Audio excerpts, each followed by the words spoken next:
Alrighty, this is finally the video that I'm going to be making. Thank you to anybody that wants to watch this. I appreciate the few followers that do follow my writings and all of my tweets and all the good stuff. I do appreciate it, guys. You got to start somewhere. But anyways, we're going to be digesting not only the first couple games that the Browns have had, but also including the butt kicking that they took on Monday Night Football. So let's go ahead and first of all address some issues that I believe pretty obvious, and I'm sure most of you would agree. There are others that I want to address. So let's go on and start with that. So let's start with the obvious glaring issue. And the very obvious one is obviously the offensive line. As a lineman, you are not supposed to lead in with your shoulder to pass block. That is not even something you really want to do as a run blocker either. You still always want to use your hands, and from there you can control and you can do whatever else you need to. This guy was holding his hands in so tight to pass block, not to run block. You want to do this when you're run blocking. He was basically run blocking without moving his feet as a pass blocker, which is very important. Have to use your feet, have to use your chest, have to use your arms. You have to, basically the best way I can describe it is when you're trying to bench. And it's very, very simple to think about, but if you've ever benched, you know you kind of have to push out your chest a little bit and then squeeze with your chest. When you're not using shoulders, you're literally using your chest to bring that up. Greg Robinson was not doing that, and that is a glaring issue. He needs to fix that. If he can fix that mechanically, he will automatically improve. I've seen guys like Chris Hubbard have a lot of footwork issues. He's cleaning that up, but it's still, you still see very lazy footwork by him. They got to move their feet, and it's important because they have to keep Baker up. They have to make sure that this kid doesn't get killed, and I'm surprised he hasn't yet. I'm going to bring up this next topic, and that is Trent Williams. I understand Trent Williams is a veteran in this league who has played, I believe, 8 seasons. But I'm going to tell you right now, he's not the answer that the Browns need, especially for what Washington is probably going to want for him. If any Browns fan thinks that giving up a first-round draft pick for Trent Williams at this moment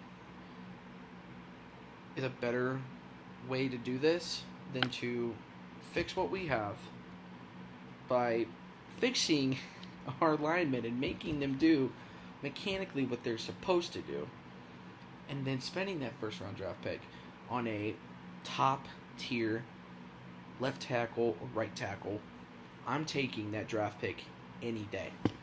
Trent Williams has dealt with tons of injuries. He has not played a full season in a very long time. He is not what we need. I promise you, Browns fans. Quit bringing it up. So to go from that now to the play calling. The play calling is very up and down. I really don't know how to pinpoint it correctly. I've always believed that Nick Chubb was probably the most valuable player that the Browns had last year, because he brought versatility to the offense that we had not seen, because we had not had a solid running back in years. I mean, you guys can say Peyton Hillis, but it was one season. Yeah, it was a pretty crazy season, and we beat some pretty good teams that year, but it also wasn't that great of a year for us. The last time we've had a running back like him, honestly, was Jamal Lewis, and that was honestly short-lived, and again, only lasted about a season or two before eventually it died out. The Browns need to use Nick Chubb. In this game against San Francisco, he actually still had a pretty good game for the runs that he had. I think he had 87 yards, but he was averaging close to 6 yards a carry. That is a lot, man. If you're getting 6 yards, even 5 yards a carry, you are getting a first down every 3 downs, at least. So you need to be able to use that to your advantage, and that is something that San Francisco does very well. They ran the hell out of the ball, and they didn't stop. And they told us that's what they were going to do. The Browns knew it was going to happen, and they did not stop it. They could not stop it because the Browns were soft. And that is a whole different topic. I'm not really going to get into that. But the Browns need to establish that run game because we are calling play action when we haven't established the run game. And it's not a good idea to do that because you can't run play action effectively unless you get that run game going. It makes sense. It's obvious. But the Browns are not doing that. They're running the RPOs, and I get the RPO works, but it only works a certain amount of times before a team catches on. You have to mix it up. Freddie has not done that other than the Ravens game, and it's very concerning. I don't know who to blame. I really don't, and I don't want to blame anybody yet because although the San Francisco loss was pretty brutal, I mean, it was brutal. I couldn't watch the rest of the second half because of it. But it was sort of a meaningless game because it's against an NFC team that we won't see again this year and really doesn't affect the overall outlook of the AFC North, which is really what we're trying to win. You win the AFC North, you're getting a playoff berth regardless. So that's my take on that. So let's get into the next thing that I want to talk about. That's Antonio Callaway. Antonio Callaway, my man. I am a huge fan of yours. I think you are a good fit for your place in this offense. But the Browns brought him back way too soon. And I mean way too soon. Or they put too much on his plate too soon. I'm okay with him playing Monday night. I'm not okay with the amount that he played. The guy was off for 4 weeks. He was suspended. And from what it looked like, he was not prepared to take on the responsibilities that he was asked to take on. And as a second-year guy, you have to know that, and you have to be ready at all times. I know that catch was hard. I know it wasn't a perfect ball from Baker, and Baker admitted it, but it was in his hands. If it's in your hands and you cannot catch it, I'm sorry, but you just don't deserve to play for the rest of the game. You're paid to catch the ball. That killed our game, and I'm not saying that it would have changed the overall outlook because the Browns defense was very tired, and I'll get into that later, but it really, really changed the game overall, and we cannot afford that. Cannot. Now I want to talk about some stuff that I see Browns fans talk about all the time, and I just want to make points of them and give my 2 cents. A lot of people are jumping ship on Baker, and although I get Baker has not played great at all. 4 touchdowns, 8 interceptions. He has not performed well.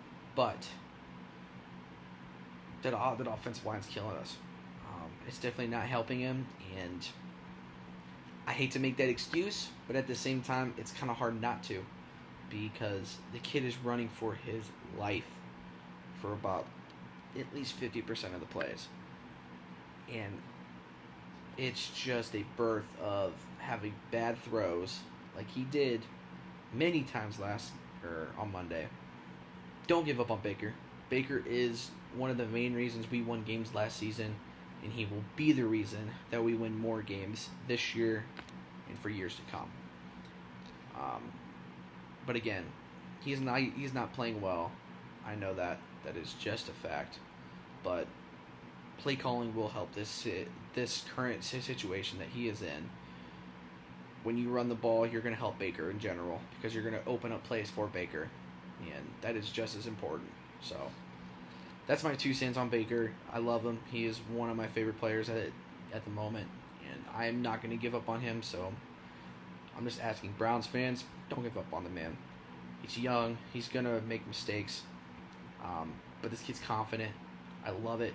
I do think he needs to be a little quieter and just keep his head down and focused and ready to go for the next game. And I hope that's what we see against Seattle here. So the next thing I want to talk about is something that a lot of Browns fans have brought up as well these last 2 games, man.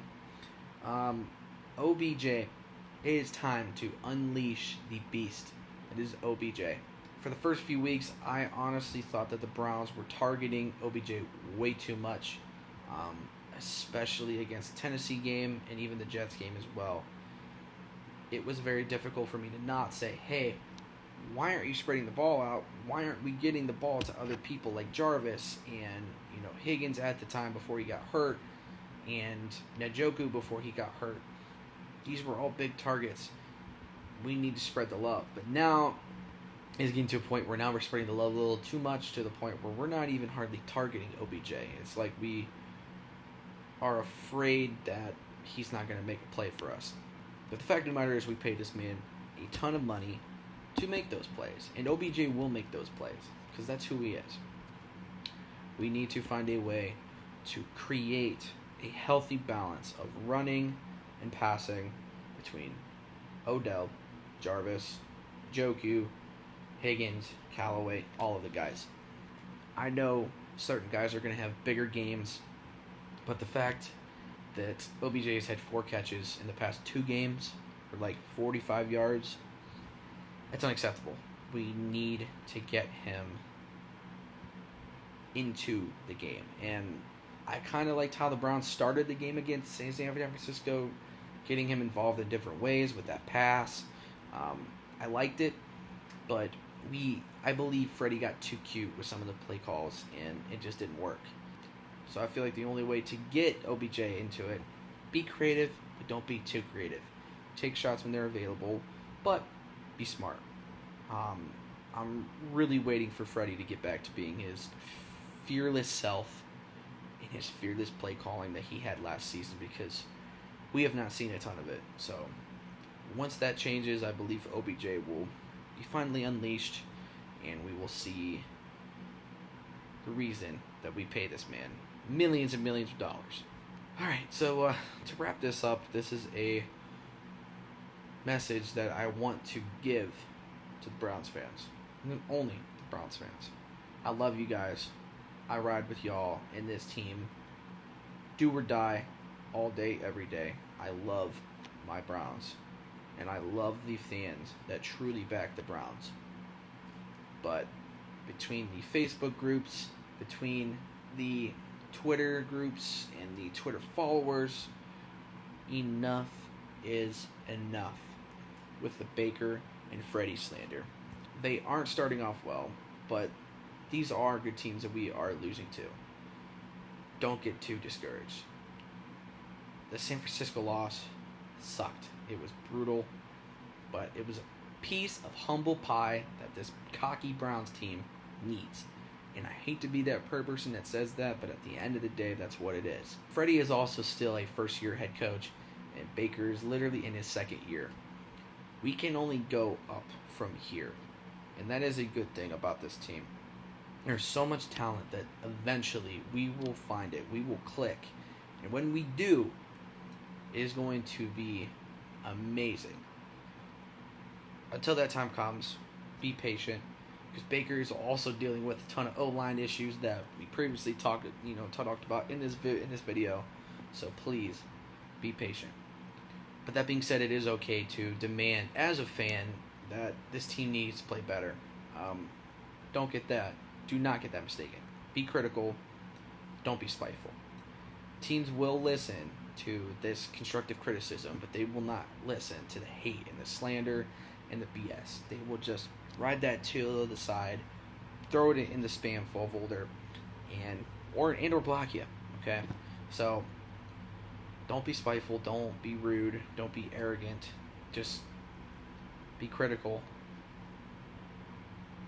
but don't jump ship.